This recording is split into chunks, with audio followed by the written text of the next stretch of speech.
Vetancast Séries, autoridades no assunto.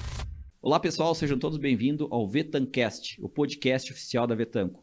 Sou o Fabrício Maté e apresento para vocês o último episódio da série. Hoje estamos junto com o professor Dr. Benito Guimarães de Brito e ele vai trocar uma ideia dentro do assunto polêmico hoje dentro da nossa avicultura, que é as Apex, muitas delas multiresistentes.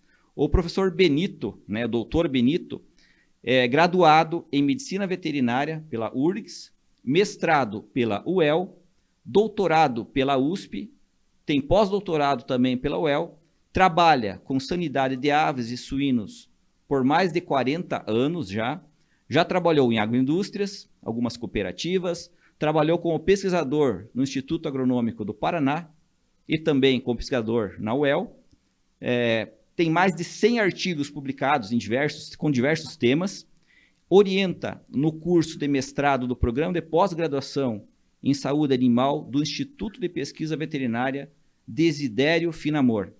E é também, atualmente, diretor do Laboratório Ecovet de Londrina, no Paraná. Então, seja bem-vindo, professor Dr. Benito Guimarães de Brito. É um prazer conversar com o professor. Da mesma forma, agradeço imensamente a Vetanco e a vocês pelo convite, né? E principalmente tratar de um tema, né, de inovação, né? E um tema tão necessário para se discutir atualmente, que é a colibacilose aviária. Obrigado, professor. Então, bem-vindo novamente. Primeira pergunta, professor, assim, que para nós dar uma interagida, eu queria saber a sua opinião, né? A visão sua, Dr. Benito, das Apex na nossa avicultura. O porquê desse, não recente, mas esse problema tão emergente que está surgindo aí, com bastante condenações a nível de frigoríficos. Então, Fabrício, nós temos amostras de Escherichia coli, né, que são patogênicas, né? Então, e tem amostras que são comensais, são de baixa patogenicidade, né? Nós consideramos, né, esse agente, a Escherichia coli, né, como uma bactéria que é capaz de causar a doença de forma primária, né, principalmente em animais jovens, né, e nos animais já de maior idade, né, ela atua de forma secundária, né, de forma que precisa a existência de fatores de risco, né, que favoreçam a multiplicação dessa bactéria, né, e que ela cause, então, a doença, né? Entre fatores de risco, nós temos aí diferentes fatores de risco, amônia, né, presença de poeira, agentes infecciosos, como micoplasma, como bronquite infecciosa, que participam nesses quadros, né? E também doenças imunodepressoras, aí, como anemia, como doença de Gumboro, aflatoxicose, né? Que também promovem este problema de colibacilose, né, de forma secundariamente, né? Obrigado, professor. Bem interessantes essas colocações. E, professor, o que nós, assim como profissionais da avicultura hoje, com toda essa bagagem que o professor tem de conhecimento, poderíamos fazer para melhorar, né, a nossa produção, pensando em termos de manejo e principalmente a questão de diagnóstico dessas bactérias, dessas cepas que a gente estão se apresentando aí no campo. A gente está fazendo o diagnóstico correto para essas cepas? Nós precisamos sempre pensar o seguinte: o diagnóstico aquele preciso de patogenicidade de uma Escherichia coli, é o bioensaio em pintinhos, né, no qual a gente inocula um grupo de pintinhos e vê a letalidade. Esse é o método ouro, né, para considerarmos uma bactéria patogênica, né? nós temos algumas ferramentas que auxiliam hoje, né, no diagnóstico, né? Nós temos, por exemplo, o Pentaplex, né, para cepas APEC, né, que foi uma metodologia desenvolvida por um pesquisador chamado Johnson, e que ele analisa 5 genes, né, a ocorrência de 5 genes nas amostras de E. coli, né, no qual, quando ocorre a presença de 2 ou mais genes, ele considera positivo, né? Essa é uma das ferramentas usadas para se estimar cepas potencialmente patogênicas, né? Nós fizemos um estudo, né, no qual se avaliou essa metodologia com cepas no Brasil, né? E nós verificamos que essa metodologia ela só é capaz de nos dizer as cepas que são potencialmente patogênicas, né? E podemos com certeza dizer as cepas que não são patogênicas. Então, aquelas cepas, aquelas bactérias, né, que têm um gene apenas ou nenhum, ela é considerada não patogênica, né? E as que têm mais de 2, elas são potencialmente patogênicas, né? Por que nós chegamos a essa conclusão? Porque nós tínhamos amostras de E. coli que tinham 5 genes e que não matavam os pintinhos, né? Então, a presença desses 5 genes não nos indica com certeza que ela é uma cepa patogênica. Ela nos indica que é potencialmente patogênica. A necessidade de outros estudos que complementem, né, essa avaliação para a gente chegar à conclusão de que essas cepas são patogênicas, né? Entre esses estudos que a gente pode usar é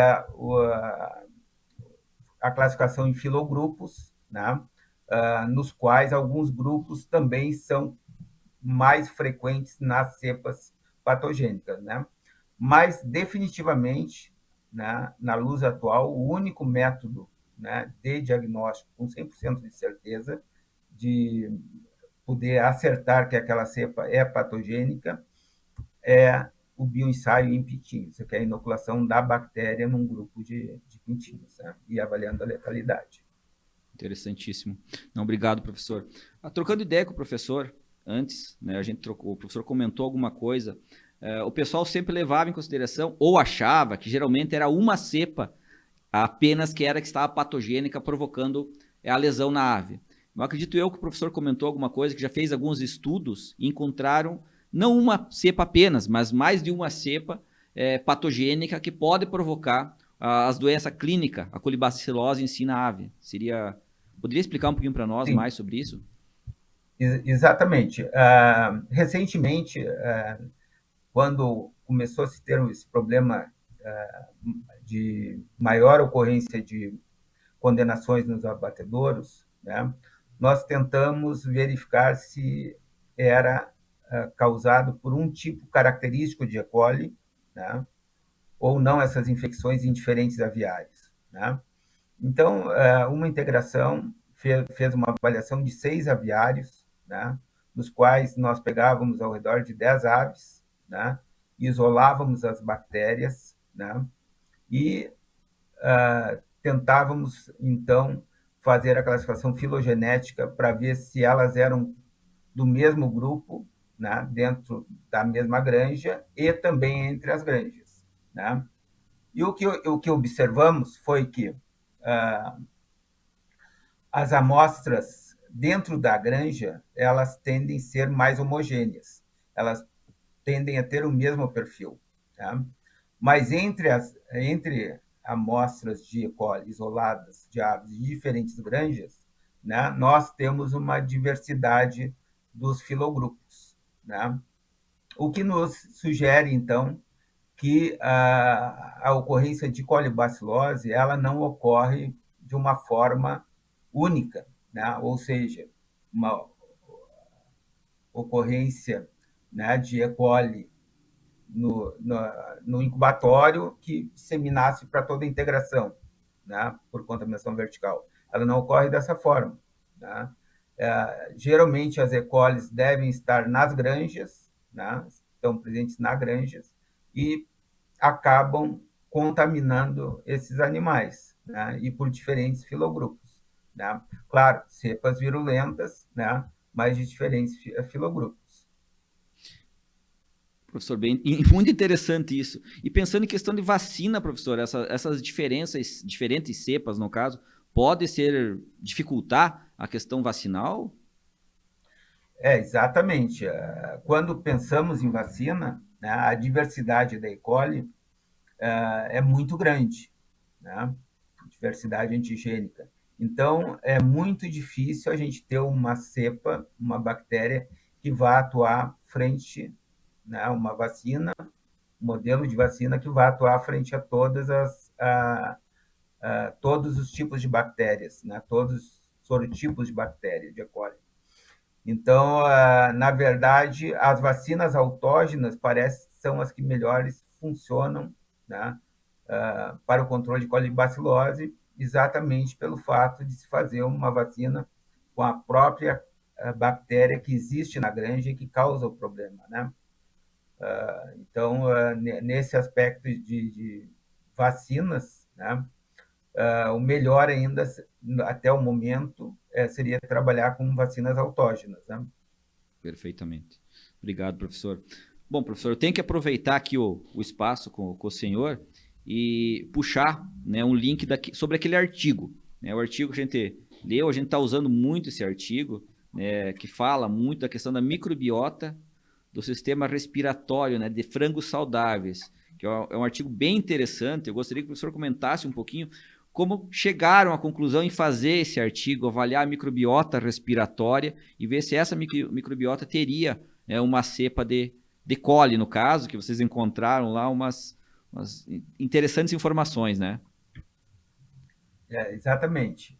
Esse trabalho ele surgiu pelo fato de que sempre que se lê um artigo, né, ou um capítulo de livro sobre colibacilose aviária, né, existe na sua introdução a colocação que a E. coli é presente da microbiota intestinal dos animais domésticos e das aves, né, e que é verdadeiro, né?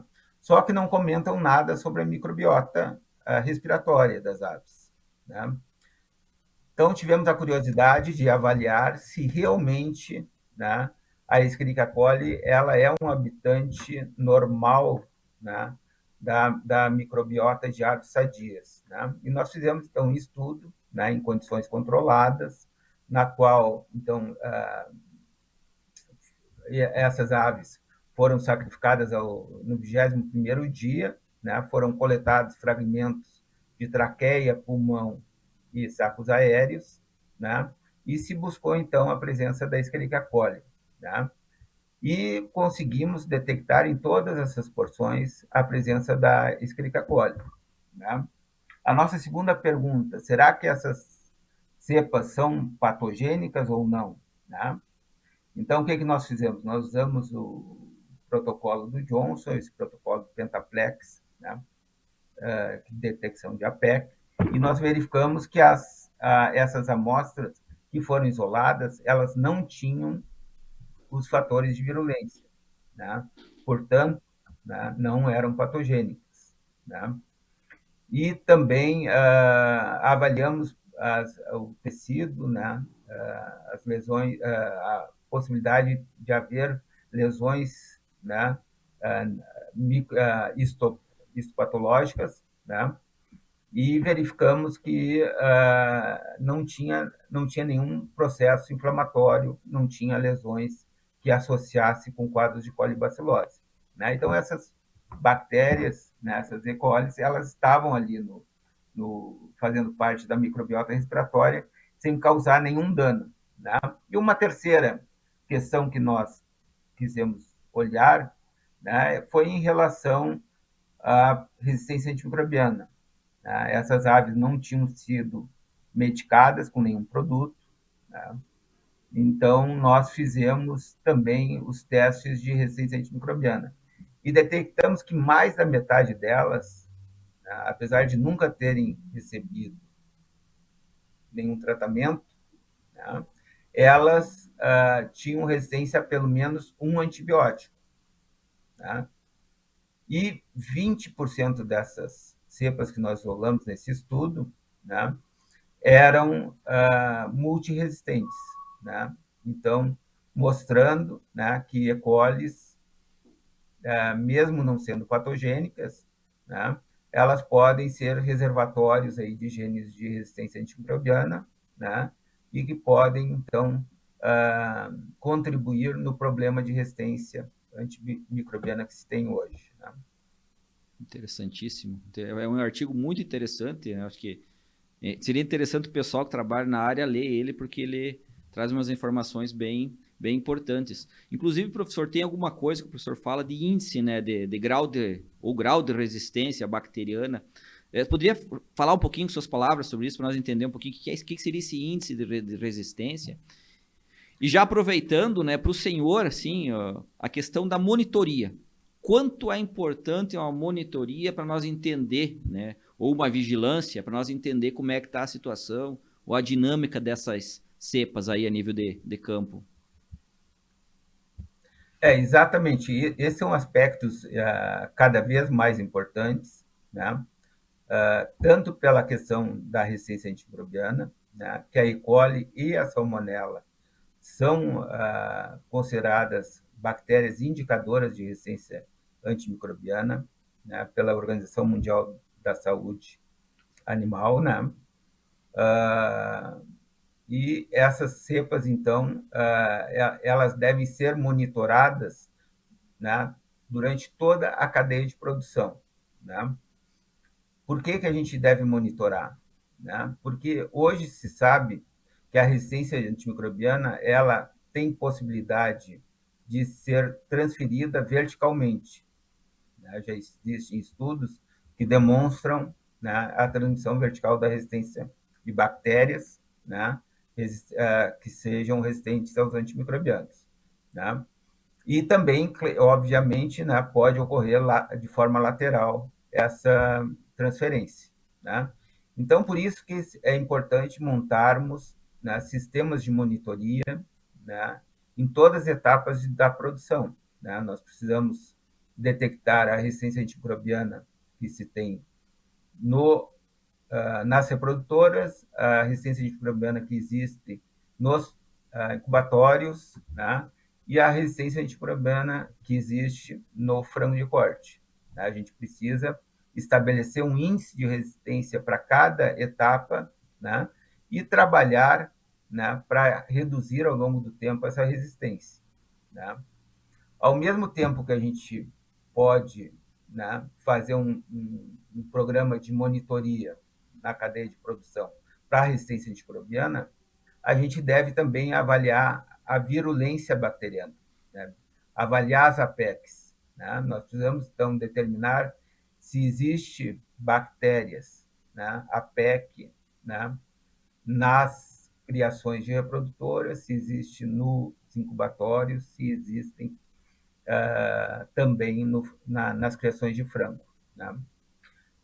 Nós tivemos uma colega que defendeu o seu mestrado avaliando 6 incubatórios. Né? E ela encontrou alto percentual de cepas multiresistentes lá no incubatório. Né? E, além disso, né, essas amostras, além de serem multiresistentes, elas também apresentavam biofilme, né, que é outro problema atual que se discute muito, né, e que realmente é outro aspecto que deve ser monitorado. Né, nos incubatórios, a presença dessas cepas produtoras de biofilme. Né. Ótimo. Ótima colocação, professor. Professor, eu vi que nos artigos publicados, né, são muitos, né, então mais de 100 artigos, o professor trabalhou não só com APECs, né, trabalhou com outras cepas de Escherichia coli.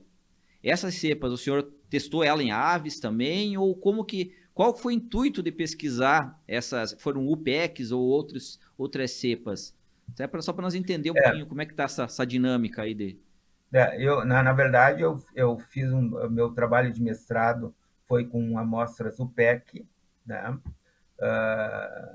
caracterizando os fatores de virulência presentes, né, nessas amostras, né. Elas são essas UPECs isoladas de suínos, né, de matrizes de suínos, né. Essas APECs, na verdade, né, quando nós estudamos, elas tinham, né, uma característica de virulência diferente das APECs, né, das aves, né. Elas são na classe extraintestinal, tanto a UPEC quanto a APEC, né, elas são extraintestinais. Na classificação do ponto de vista da virulência, né, não são dentro do grupo das intestinais, mas elas não têm os mesmos genes de virulência, né? Então, por exemplo, para as UPECs, o importante é a fímbria tipo 1, fímbria P, né? A toxina CNF, são outras características de virulência, né? Que diferem um pouco das cepas que causam problemas em aves, né? Apesar de elas estarem numa classe.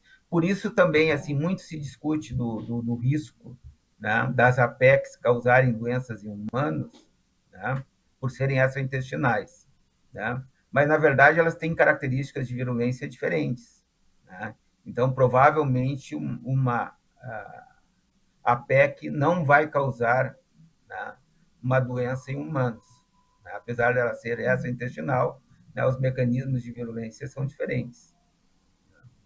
Perfeito, professor. Professor, nosso tempo está se esgotando, tá? Gostaria agora que o professor aproveitasse o tempo restante para colocar a sua opinião, né? Assim, o que realmente nós poderíamos fazer aí para dar uma melhorada na situação das APEC na avicultura, tá? Do senhor Benito, né? O que o Benito gostaria de repassar para nós. E se quiser falar um pouquinho a respeito do seu trabalho aí no laboratório, fique também à vontade, por favor. Ok. Sim, nós acho assim, num primeiro estágio, o que a gente tem que fazer na avicultura, né? Nós temos, em primeiro lugar, considerar essa questão da E. coli como um agente primário, né? Então, perceber que, né, colis que venham do incubatório vão causar, né, grandes prejuízos por ser primária, tá? Então, nós precisaríamos aí ter um controle, né, dentro do incubatório para que reduzisse ao máximo a ocorrência de onfalite, né, para a redução de E. coli. Considerando a colibacilose como secundária, então aves maiores aí de 14 dias, né, nós devemos nos preocupar com os fatores de risco, né? Então, tantos fatores relacionados à imunodepressão, né, quanto os agentes também respiratórios primários, né? Então, usar vacinas contra esses processos, né? E também toda a questão de manejo e ambiente, que são extremamente importantes também para a ocorrência da colibacilose na forma secundária, né? Eu acho que, de uma forma geral, daí, né, as empresas precisam trabalhar fortemente em termos de monitorias, né, considerando aqueles 2 pontos que a gente comentou, tanto a parte de resistência antimicrobiana quanto cepas APEC, né? Então, ter programas, né, assim como se faz para a salmonela, né, de amostragem nos diferentes etapas de produção, né, para que se possa, então, verificar a presença dessas cepas resistentes ou virulentas, né, para que, então, se consiga, então, a partir dessas informações, usar ferramentas que mitiguem aí a ocorrência dessas duas características de resistência antimicrobiana e também das APECs, né, da virulência bacteriana. Perfeito. Tá? Em relação ao Ecovet, né, não posso deixar também de falar aqui, o nosso laboratório é um laboratório que está há 20 anos no mercado, né? É um laboratório credenciado pelo Ministério da Agricultura e acreditado pelo Inmetro para os exames oficiais, né, de salmonela e micoplasmose, né? E o nosso laboratório ele tem uma característica, né, de trabalhar com ciência, né, e também com qualidade, né? Então, problemas como hoje existem, né, aí nas empresas, né, relacionados à colibacilose, né, nós temos um programa dentro do laboratório que se chama Programa Ecorrisco, né, e ele consegue, né, verificar quais são os fatores de risco, né, que levam à ocorrência de alguma patologia. No caso, se estiver estudando Escherichia coli, na colibacilose, nós vamos estar avaliando através de um índice a ocorrência desse problema, né, dentro da sua cadeia de produção, detectando quais são as etapas de produção mais problemáticas, se o problema está mais nas reprodutoras, se está no incubatório, se está nas próprias granjas, né, se é um problema mais ambiental, se é um problema realmente relacionado à infecção vertical, né? Então, a partir desses dados, né, trabalhar junto com a equipe, né, da empresa, propondo soluções para a redução desse problema, né? Seja ele através de uso de medidas de biosseguridade, vacinas, né? As medidas que possam ser utilizadas para reduzir o problema. Obrigado, professor. Obrigado. Boas informações. Foi um prazer conversar com o professor Dr. Benito. Agradeço novamente, então, por participar do nosso Vetancast. Espero que futuramente a gente consiga trabalhar mais vezes. E obrigado, professor, novamente. E tchau, até a próxima oportunidade. Agradeço, né, demais, agradeço ao Vetanco por esse espaço aí, e estamos aí para divulgar resultados de pesquisa. Obrigado. Vetancast Séries, autoridades no assunto.